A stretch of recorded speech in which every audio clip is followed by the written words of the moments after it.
آپ میں سے اکثر لوگوں نے اس بات کو محسوس کیا ہوگا کہ کچھ دعائیں ایسی ہوتی ہیں جو ہمارے لبوں کی تسبیح بن جاتی ہیں۔ ایک ہی دعا ہوتی ہے جو بار بار آپ کے دل میں آتی ہے، آپ کے لبوں پر رہتی ہے اور ہر نماز میں بے اختیار نکل جاتی ہے۔ ہم اکثر یہ سوچنے لگتے ہیں کہ کیا ہماری یہ دعا قبول ہو پائے گی؟ اگر نہیں تو پھر بار بار یہ ہمارے ذہن میں کیوں آتی ہے؟ یاد رکھو، یہ کوئی عام بات نہیں بلکہ یہ ایک خاص اشارہ ہے۔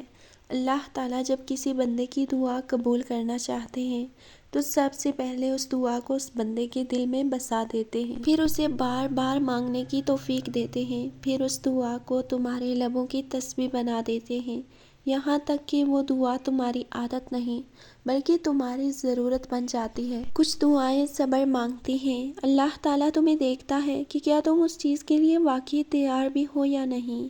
اگر تم واقعی اس چیز کو سنبھالنے کی طاقت رکھتے ہو تو وہ چیز تمہیں بہت جلد عطا کر دی جاتی ہے، لیکن اگر نہیں تو پہلے تمہیں اس کے لیے تیار کیا جاتا ہے، کبھی آزمائشوں سے گزار کر اور کبھی تمہارے صبر کی برداشت کو دیکھ کر۔ تو اگر کسی چیز کو پانے میں رکاوٹیں آ رہی ہیں تو تم صبر کرو، ہو سکتا ہے تمہارے صبر کو دیکھا جا رہا ہو سکتا ہے کہ تمہیں اس چیز کے لیے پہلے سے مضبوط بنایا جا رہا ہو، کیونکہ جو چیز اللہ جانتا ہے وہ تم نہیں جانتے اور نہ کبھی جان سکتے ہو۔ اگر اللہ نے تمہارے دل میں یہ خیال ڈالا ہے تو پھر وہی اسے تمہارے نصیب میں بھی لکھے گا۔